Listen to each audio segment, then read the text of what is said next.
ശത്രുക്കളെ വിറപ്പിച്ച രാജ്യത്തെ രക്ഷിച്ച യുദ്ധവിമാനം MiG-21 പുതിയ തലമുറയ്ക്ക് വഴിമാറുകയാണ്. 62 വർഷത്തെ സേവനമാണ് ഈ യുദ്ധവിമാനം അവസാനിപ്പിക്കുന്നത്. ചണ്ഡീഗഡിൽ നടക്കുന്ന ചടങ്ങുകളോടെയാണ് വിരമിക്കൽ. 1963 MiG-21 വിമാനങ്ങൾ ഭാരത വ്യോമസേനയുടെ ഭാഗമാകുന്നത്. വിവരങ്ങളെ ശ്രീകാന്ത് നൽകും. ശ്രീകാന്ത്, 63-ൽ നമ്മുടെ വ്യോമസേനയുടെ ഭാഗമായി MiG-21 എത്തുന്നുവെന്ന് പറയുമ്പോൾ 65-ലെ ഭാരതം പാകിസ്ഥാൻ യുദ്ധം, 71-ലെ ഭാരത് പാകിസ്ഥാൻ യുദ്ധം, പിന്നീട് 88-ൽ സിയാച്ചിൻ മലനിരകൾ പിടിച്ചെടുക്കാൻ പാകിസ്ഥാൻ ശ്രമിക്കുന്ന ഘട്ടത്തിൽ ഓപ്പറേഷൻ മേഘദൂത് എന്ന നിലയിൽ ഭാരതത്തിൻ്റെ വ്യോമസേന നടത്തിയ ചെറുത്തുനിൽപ്പുകൾ, 99-ലെ കാർഗിൽ യുദ്ധം. അങ്ങനെ ഇന്ന് നമുക്ക് മിറാഷും സുഖോയിയും ഉൾപ്പെടെയുള്ള പോർവിമാനങ്ങൾ ഉണ്ട് എങ്കിൽ മുൻകാലഘട്ടങ്ങളിൽ തുടർച്ചയായി നമ്മൾ യുദ്ധങ്ങളെ നേരിട്ടിരുന്ന ഒരു കാലഘട്ടങ്ങളിൽ ഭാരതത്തിൻ്റെ പ്രതിരോധ മേഖലയിൽ കാവലായി നിന്ന ഒരു വളരെ പ്രധാനപ്പെട്ട പോർവിമാനമാണല്ലോ MiG-21. ശ്രീകാന്ത്.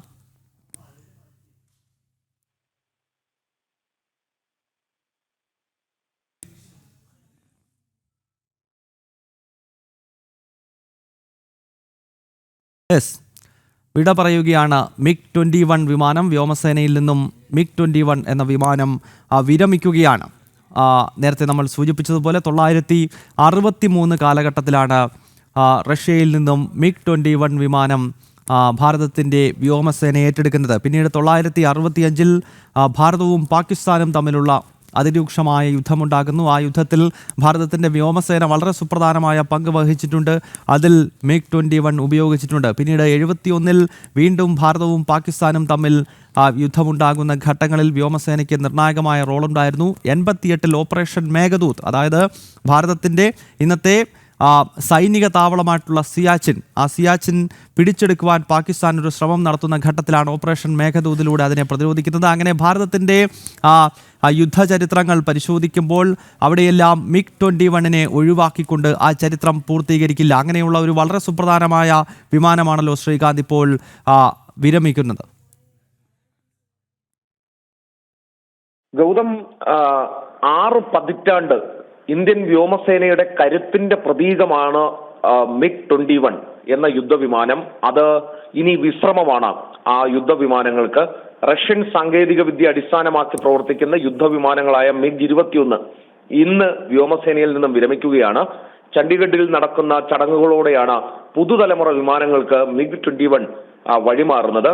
അത് ഇന്ത്യൻ വ്യോമസേനയുടെ പടക്കുതിര എന്ന് വേണമെങ്കിൽ MiG-21 നമുക്ക് വിശേഷിപ്പിക്കാവുന്നതാണ്. ഇന്ന് നടക്കുന്ന പരിപാടിയിൽ ഫ്ലൈറ്റ് പാസ്റ്റിൽ പാന്തേഴ്സ് എന്നറിയപ്പെടുന്ന 23 സ്ക്വാഡ്രണിൽ ഉൾപ്പെട്ട 6 MiG-21 വിമാനങ്ങൾ പങ്കെടുക്കും. സ്ക്വാഡ്രൺ ലീഡർ പ്രിയ ശർമ്മ ഈ സംഘത്തെ നയിക്കും. ഫ്ലൈറ്റ് പാസ് ചടങ്ങിൽ പങ്കെടുക്കുന്ന വിമാനങ്ങളെ വാട്ടർ സല്യൂട്ട് നൽകിയായിരിക്കും സ്വീകരിക്കുന്നത്. പ്രതിരോധ മന്ത്രി Rajnath Singh, chief of defence staff general Anil Chauhan, കരസേനാ മേധാവി general Upendra Dwivedi, air chief marshal AP Singh, നാവികസേനാ മേധാവി അഡ്മിറൽ ദിനേഷ് K ത്രിപാഠി എന്നിവർ ഈ ചടങ്ങിൽ പങ്കെടുക്കുന്നുണ്ട്. 1963-ലാണ് MiG-21 വിമാനങ്ങൾ ഇന്ത്യൻ വ്യോമസേനയുടെ ഭാഗമാകുന്നത്. 71-ലെ ഇന്ത്യ പാക് യുദ്ധത്തിൽ നിർണായക പങ്ക് വഹിച്ചത് ഈ വിമാനങ്ങളാണ്. പാകിസ്ഥാന്റെ കീഴടങ്ങലിന് പ്രധാന കാരണം ധാക്കയിലെ ഗവർണറുടെ വസതി ആക്രമണം നടത്തിയത് ഈ MiG-21 ഉപയോഗിച്ചായിരുന്നു എന്നുള്ളതാണ്. 99-ലെ കാർഗിൽ യുദ്ധം, 2019-ലെ ബലാക്കോട്ട് ആക്രമണം, 1971-ൽ പാകിസ്ഥാന്റെ A-104 വിമാനങ്ങളെയും 2019-ൽ A-16, A-16 വിമാനങ്ങളെയും വെടിവെച്ചിട്ടത് ഇതേ MiG വിമാനമാണ്. ഇന്ത്യൻ വ്യോമസേനയുടെ ഏറ്റവും മികച്ച പോരാളി എന്ന ഖ്യാതി ഇതിനുണ്ട്. പക്ഷേ ഏറ്റവും ഒടുവിൽ ഈ സാങ്കേതികമായ ചില പ്രശ്നങ്ങളുടെ പേരിൽ ചില പഴികൾ കേൾക്കുകയും ചെയ്തിരുന്നു MiG-21. എന്തായാലും ഇത് അനിവാര്യമായ മാറ്റമാണ്. പുതുതലമുറയ്ക്ക് വഴിമാറണം. ഏത് സമയത്തും ആ പടക്കുതിര ഇനി പുതുതലമുറ വിമാനങ്ങൾക്ക് വഴിമാറിക്കൊടുക്കുന്നു. ഇന്ത്യൻ വ്യോമസേനയ്ക്ക് കരുത്തായി റഫേൽ അടക്കമുള്ള യുദ്ധവിമാനങ്ങൾ ഇപ്പോൾ നമ്മുടെ കൈവശമുണ്ട്.